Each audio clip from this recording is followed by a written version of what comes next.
반갑습니다. 우울한 날씨가 계속되고 있죠. 이런 날씨에 잘 어울리는 공포게임 추천, 여름을 시원하게 날 수 있는 게임들을 준비했습니다. 단순히 무언가를 찾고 끝낸다거나 도망가거나 제거하고 죽이는 그런 게임이 아닌 몰입할 수 있는 숨겨진 이야기가 궁금해지는 그런 스토리 중심의 공포게임이라는 점 참고하시길 바랍니다. 오늘도 취향 저격. 여기서 취향은 제 취향을 말하는 겁니다. 아무튼 가보시죠. 심리공포 게임 이야기할 때 절대 빠지지 않는 작품 사일런트 힐 2입니다. 주인공은 3년 전에 죽은 아내에게서 편지를 받습니다. 편지에는 사일런트 힐이라는 마을에서 기다리고 있다고 적혀 있죠. 그래서 사일런트 힐로 가면서 생기는 일. 이 게임의 괴물들은 단순히 사람을 죽이는 몬스터가 아닙니다. 주인공이 숨기고 있는 욕망과 죄책감이 괴물의 모습으로 나타난 거죠. 그런 부분들을 생각해보면서 플레이하는 것도 이 게임의 장점입니다.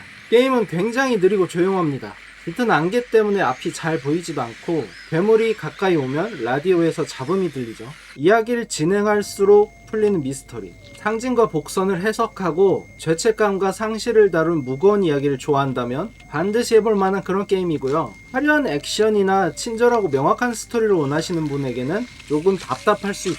다음은 사이렌 시리즈입니다. 이 게임은 일본의 어떤 외딴 마을에서 이상한 의식이 벌어진 뒤에 사람들이 알 수 없는 존재로 변하면서 시작되죠. 여러 명의 등장인물을 번갈아 조작하면서 이 마을에서 살아남는 것, 그게 중심이고, 시야 훔치기라는 시스템을 통해서 적이 지금 무엇을 하고 있는지, 적이 어디에 있는지 알 수 있는 독특한 시스템이 있습니다. 그런데 살짝 게임이 복잡하고 불친절하다는 점이 있는데, 특정 장소에 물건을 두거나 지금 당장은 의미 없어 보이는 행동을 해야 나중에 임무가 열리기도 해요. 일본 시골 특유의 음산함과 민속신앙, 잠입게임 등을 좋아한다면 추천드립니다. 그런데 공략 없이 진행하고 싶거나 같은 구간을 여러 번 반복하는 걸 싫어하시는 분들에겐 조금 힘든 게임이 될 수 있다는 점. 다음은 크툴루의 부름, 지구의 음지입니다. 사립탐정인 주인공은 실종 사건을 조사하기 위해 인스머스라는 외딴 항구 도시에 찾아갑니다. 이 마을 사람들 외부인을 굉장히 배척하고 얼굴도 어딘가 이상하죠. 처음엔 단순히 단서를 조사하는 탐정 게임처럼 진행되는데 점차 주민들에게 쫓기고 이상한 존재들을 만나게 됩니다.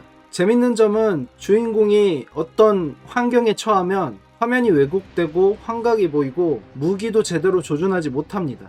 크툴루 신화와 기괴한 분위기를 좋아한다면 추천드립니다. 그런데 오래된 게임이라 조작이 불편하고 버그도 많죠. 그래픽도 지금 보면 조금 아쉽고요. 최신 게임의 편의성을 기대한다면 실망스러울 수도 있다. 다음은 우주공포 게임의 명작 데드 스페이스입니다. 주인공은 우주선 수리공 출신으로 거대한 채굴선에서 연락이 끊기자 수리 임무를 받고 들어가면서 괴물들과 싸우게 되는 그런 스토리입니다. 머리를 쏴서 죽이는 게 아닌 팔과 다리를 잘라야 움직임을 멈춘다. 이런 게 그 괴물들의 독특한 특징인데요. 그래서 전투가 살짝 고어하면서 전략적이기도 하죠. 그리고 우주선 안이 어둡고 좁은데 방금 지나간 복도에서 갑자기 적이 나타나거나 그러는 경우도 있습니다. 에일리언 같은 SF 공포와 총기 액션을 동시에 좋아한다면 정말 추천드립니다. 그런데 신체 절단 연출이 굉장히 많이 나오기 때문에 고어에 약하다면 힘들 수가 있고, 한약이나 회복 아이템이 부족한 상황을 싫어하는 사람들도 답답할 수 있다는 점 참고 바랍니다. 다음은 암네시아 더 다크 디센트입니다. 주인공은 오래된 성에서 기억을 잃은 채 깨어나는데요. 자기가 자기한테 남긴 편지를 발견합니다. 그 편지에는 성의 주인을 죽여야 된다, 그렇게 적혀있죠. 그런데 나머지 아무런 단서도 없이 시작하고, 특히 이 게임은 괴물과 싸울 수가 없습니다. 무기가 없기 때문에 괴물이 나타나면 숨거나 도망쳐야 하죠. 어두운 곳에 숨어 있으면 안전할 것 같잖아요. 근데 오래 숨어 있으면 정신력이 떨어지죠. 크툴루의 부름처럼 화면이 흔들리고 소리가 들리고 주인공이 점차 미쳐가기 시작합니다. 그렇다고 불을 켜면 괴물에게 들킬 수도 있는 상황. 괴물의 모습도 오래 보고 있는 것만으로도 정신력이 떨어지기 때문에 이런 것도 잘 조절해야 되죠. 괴물이랑 직접 대등하게 싸우는 공포 게임들이 참 이상했다. 어두운 곳에 숨어 있으면 괴물이든 뭐든 피할 수 있는 게 이상했다. 그런 분들에게 추천드립니다. 총이나 무기로 괴물을 쓰러뜨리고 싶으신 분들은 답답할 수도 있다. 다음은 너무나 유명한 게임이죠. 아웃라스트입니다. 한 정신병원에서 수상한 일이 벌어지고 있다는 제보를 받고 혼자 카메라를 들고 병원 안에 들어간 기자. 여기까지만 들어도 좀 이상하죠? 당연히 병원 안에서는 끔찍한 일이 벌어지고 있었고 주인공을 죽이려는 사람들이 돌아다닙니다. 그런데 가장 큰 문제는 주인공에게 무기가 없다는 것이죠. 싸울 수도 없습니다. 적을 만나면 뛰어서 도망치거나 침대 밑이나 사물함 안에 숨어야 되죠. 어두운 곳에서는 캠코더의 야간 투시 기능을 사용해야 되는데 배터리가 제한되어 있어 아무 때나 켜놓을 수도 없습니다. 쫓기고 도망치는 공포를 좋아하고 점프 스퀘어나 잔인한 연출을 견딜 수 있다면 강력하게 추천드립니다. 그런데 추격전을 싫어하고 잔인한 표현에 약한 사람들에게는 절대 추천하지 않습니다. 다음은 더 포레스트입니다. 비행기가 섬에 추락하고 눈앞에서 누군가가 주인공의 아들을 데려가 버려요. 그래서 주인공이 섬에서 살아남으면서 사라진 아들을 찾아야 된다. 그런데 이 섬에는 식인종들이 살고 있어요. 그리고 생존 게임이 원형이기 때문에 나무를 베고 먹을 것을 구하고 집도 지어야 되죠. 밤이 되면 식인종이 찾아오고 식인종을 물리치면서 섬의 비밀과 아들을 찾아야 되는 그런 게임. 생존 게임 좋아하는데 생존 게임만으로는 부족하다. 스토리가 좀 있었으면 좋겠다 싶으신 분들에겐 추천. 그런데 노가다를 싫어하시는 분들 또는 길 찾는 걸 싫어하시는 분들에게는 조금 답답할 수 있다. 다음은 에일리언 아이솔레이션입니다. 이 게임의 주인공은 영화 에일리언의 주인공 리플리의 딸 아만다 리플리입니다. 그녀는 실종된 어머니의 흔적을 찾기 위해서 우주정거장으로 향하죠. 거기서 에일리언을 맞닥뜨리면서 벌어지는 일.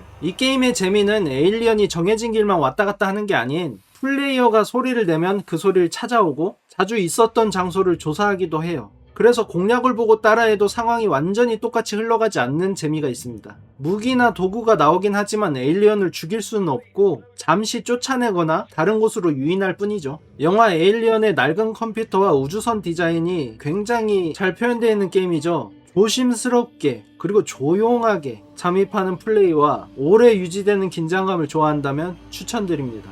그런데 사물함 안에 숨어서 기다리는 시간이 답답하거나 게임 진행이 느리면 지루해하는 사람들에게는 추천하지 않습니다. 다음은 이브리딘입니다. 첫 장면은 아웃라스트랑 비슷하죠. 형사가 병원에서 벌어진 대량 살인사건을 조사하러 갔다가 벌어지는 일. 현실과 악몽이 뒤섞이는 기괴한 세계에 갇히면서 굉장히 독특한 연출을 보여줍니다. 이 게임은 공포와 액션이 강하게 섞여 있는데요. 특히 괴물을 제압할 수는 있지만 다시 살아날 수 있어서 시체를 성냥으로 불태워야 하죠. 문제는 성냥이 부족하다. 게임 곳곳에 함정이나 폭발물, 즉사장치가 숨겨져 있어요.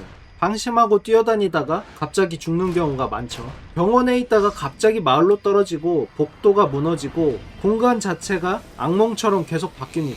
높은 난이도와 자원관리, 특이한 괴물과 보스전을 좋아한다면 추천합니다. 그런데 함정 때문에 갑자기 죽거나 같은 구간을 반복하는 걸 싫어한다면 스트레스를 받을 수도 있다. 다음은 드리밍 사라입니다. 혼수 상태에 빠진 소녀 사라의 꿈속을 돌아다니는 게임이죠. 그런데 일반적인 게임처럼 누가 임무를 주거나 어디로 가야 하는지 자세히 알려주지 않아요. 그냥 꿈처럼 이상하게 연결된 공간들을 돌아다니면서 아이템을 찾고 갈 수 있는 장소를 하나씩 늘려가는 방식이죠. 그래서 그런 스토리를 스스로 짜맞추는 사람들에게는 굉장히 재밌습니다. 어떤 곳은 굉장히 이쁘고 어떤 곳은 갑자기 분위기가 기괴하게 변하고 그래서 무섭게 막 소리 지르는 게임이라기보단 이상하게 기분이 찝찝한 그런 느낌의 게임이죠. 몽환적인 공간을 돌아다니는 게임을 좋아하거나 이야기의 의미를 스스로 해석하는 걸 좋아한다면 추천합니다. 그런데 명확한 목적이 없으면 답답하거나 강한 공포와 추격전을 기대하는 사람들에게는 추천하지 않습니다. 다음은 쭈꾸루 게임 이니그마 가족이라는 이름의 환상입니다. 이 게임은 제목 그대로 가족에 대한 이야기죠. 가족이란 관계가 얼마나 무섭게 망가질 수 있는지 어두운 공간을 탐색하면서 여러 포즈를 풀고 곳곳에 남겨진 기록을 통해 가족에게 벌어진 일을 알아내야 되죠. 단순한 쭈꾸루 게임보다는 시스템이 꽤 많아요. 시야나 정신력을 관리해야 되고 적에게 쫓길 때는 몸을 숨겨야 되고 선택에 따라서 엔딩도 달라지죠. 스토리가 생각보다 길고 무겁습니다. 가족 간의 집착, 폭력, 감춰진 비밀 같은 내용이 중심이라서 가볍게 즐길 만한 작품은 아니다. 쭈꾸루 공포 게임을 좋아하고 긴 스토리와 여러 엔딩을 파고드는 걸 좋아한다면 추천드립니다. 그런데 복잡한 시스템이나 반복되는 추격이 싫거나 짧게 끝나는 게임을 찾는다면 부담스러울 수도 있다. 다음은 파우스트의 악몽입니다. 주인공이 기묘한 저택에 갇히면서 시작되죠. 그리고 그곳에서 검은 고양이를 만나게 됩니다. 처음에는 약간 동화 같아요. 캐릭터도 귀엽고 그림체도 아기자기해서 이게 공포게임인가 싶을 수 있습니다. 그런데 저택 안을 돌아다니고 가족들의 흔적을 조사하다 보면 분위기가 점점 이상해지죠. 점프 스퀘어로 놀라게 하기보단 퍼즐과 상징, 비극적인 이야기를 통해 서서히 불안하게 만드는 그런 게임. 그래서 찌끄루 공포게임이나 간혹동화 좋아하신다면 추천드립니다. 그런데 퍼즐이 나오면 머리가 아프다, 괴물과 총 들고 싸우고 싶다, 이런 분들에게는 추천하지 않습니다. 다음은 레이어스 오브 피어입니다. 주인공은 저택을 돌아다니면서 그림을 완성할 재료와 과거의 기억을 찾고 다니죠. 집의 구조가 좀 이상해요. 문을 열고 방에 들어갔다가 다시 뒤를 돌아보면 방금 들어온 문이 사라져 있고 복도가 갑자기 길어지고 그림 속 인물이 움직이고, 이 게임은 공간이 계속 변하면서 플레이어의 감각을 속이는 방식으로 공포를 제공해요. 그리고 저택 안의 기록을 읽으면서 주인공이 어떤 일들을 했는지 알아내는 재미, 예술적인 연출과 초현실적인 심리공포를 좋아한다면 추천합니다. 그런데 전투나 생존 요소를 중요하게 생각하는 분들에겐 추천하지 않습니다. 다음은 대만 공포게임 반교입니다. 계엄령 시대 대만을 배경으로 하고 주인공이 아무도 없는 학교에 남겨지고 학교 안에서 귀신과 이상한 존재들을 만나면서 시작되는 일입니다. 처음에는 그냥 폐교에서 귀신을 피해 탈출하는 이야기처럼 보이는데 게임을 진행할수록 이 귀신이 어떻게 만들어졌나, 무슨 원한이 있나를 알게 되는 그런 게임. 그래서 후반으로 갈수록 무섭다는 느낌보다는 마음이 착잡해지고 슬퍼지기도 합니다. 동양적인 귀신 이야기와 역사적 비극, 인간의 죄책감을 다룬 스토리를 좋아한다면 추천합니다. 그런데 빠른 액션이나 괴물을 죽인다든지 엄청난 점프 스퀘어를 원하신다든지 그런 분들에겐 추천하지 않습니다. 다음은 바이오하자드 7입니다. 다른 시리즈도 좋지만 액션에 치중된 느낌? 근데 7은 스토리와 공포스러운 연출이 독특해서 추천드립니다. 주인공은 3년 전 실종된 아내에게서 갑자기 연락을 받죠. 추적해서 가보니 낡은 저택이 있었습니다. 거기에 살고 있던 가족들에게 붙잡히면서 탈출을 하면서 전투를 하면서 벌어지는 일. 초반에는 가족에게 쫓기는 현실적인 공포가 강하고 후반으로 갈수록 바이오하자드 특유의 생물학적인 재난 이야기로 이어지죠. 폐가 탐험, 추격, 퍼즐, 총기 전투가 골고루 들어가 있어서 이런 류를 좋아하신다면 추천드립니다. 그런데 벌레나 곰팡이, 썩은 음식이나 신체 훼손 연출에 약하다면 조금 힘들 수도 있습니다. 다음은 피어 앤 헝거입니다. 이 게임은 저주받은 지하 감옥에 들어간 모험가가 살아남는 다크 판타지 RPG입니다.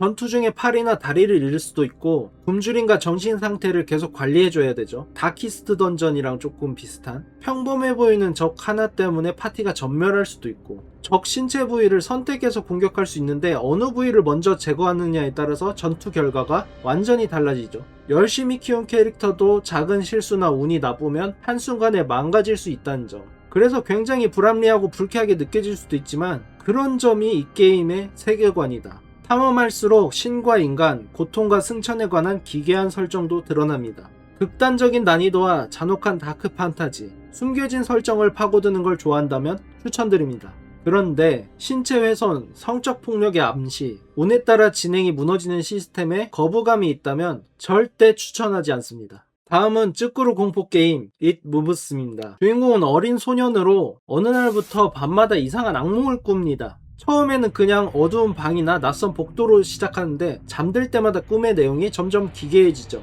어릴 때 어두운 방에 걸려있는 옷이나 인형이 사람처럼 보였던 경험이 있다, 내 침대 밑에 뭔가 있는 것 같다 라는 느낌이 들었던 분들이라면 굉장히 재밌게 플레이할 수 있습니다. 그런데 액션이나 추격전, 복잡한 스토리를 원하거나 찌끄루 감성에 몰입하기 힘드신 분들은 추천하지 않습니다. 다음은 버닝 데이라이트입니다. 이 게임은 주인공이 사이버펑크틱한 그런 미래 시설에서 깨어나면서 시작됩니다. 전통적인 공포 게임이라기보단 디스토피아 SF에 조금 더 가깝죠. 대사도 거의 없고 세계관 설명도 해주지 않습니다. 그냥 쭉 진행하면서 무언가 목격하는 그런 게임. 플레이 시간도 굉장히 짧아요. 그래서 간단하게 이런 감성을 느끼고 싶다 하는 분들에게 추천드립니다. 그런데 긴 스토리나 복잡한 퍼즐, 오래 즐길 수 있는 게임을 찾는다면 분량이 너무 짧다, 다음은 앱슬로브 엔드 오브 갓입니다. 북유럽 신화와 미래 과학기술을 섞은 SF 공포 게임이죠. 인간들이 지하 깊은 곳에서 고대 유적과 신화 속 존재를 발견하면서 그걸 연구하고 이용하려다가 벌어지는 일. 보통 북유럽 신화 게임이라고 하면 바이킹이나 토르 같은 이미지를 떠올리는데 이 게임은 신화 속 존재를 미지의 생명체처럼 표현합니다. 룬문자와 요툰, 세계수 같은 신화적 요소가 연구시설과 결합되어 굉장히 독특한 분위기를 자랑하죠. SF와 북유럽 신화, 코즈믹 호러를 좋아하신다면 추천합니다. 그런데 길찾기와 에너지 관리, 다소 거친 전투 시스템을 싫어한다면 추천하지 않습니다. 다음은 앨런 웨이크 2입니다. 이 게임은 FBI 요원과 작가의 이야기를 번갈아 가면서 진행하죠. FBI 요원은 마을에서 벌어진 기괴한 연쇄살인을 조사하면서 시작. 작가는 자기가 쓴 이야기가 현실이 되는 어둠의 세계에서 탈출하려고 하죠. 일반적인 게임이라기보단 드라마와 소설, 공포영화가 한 작품에 섞여 있는 느낌이에요. 그래서 복잡한 미스터리와 영화적인 연출, 메타픽션을 좋아하신다면 강력하게 추천드립니다. 그런데 이야기가 복잡하거나 진행이 느린 걸 싫어하고 단순히 괴물을 잡는 게임을 원한다면 추천하지 않습니다. 제가 인상 깊게 즐겼던 게임들을 소개해봤습니다. 여러분의 기억에 남는 공포게임은 무엇인가요? 혹시 다음에 소개해줬으면 좋겠다 싶은 공포게임이나 영상엔 나오지 않았지만 다른 분들에게 추천할 만한 공포게임이 있다면 댓글로 말씀해주시길 부탁드립니다. 감사합니다. 안녕.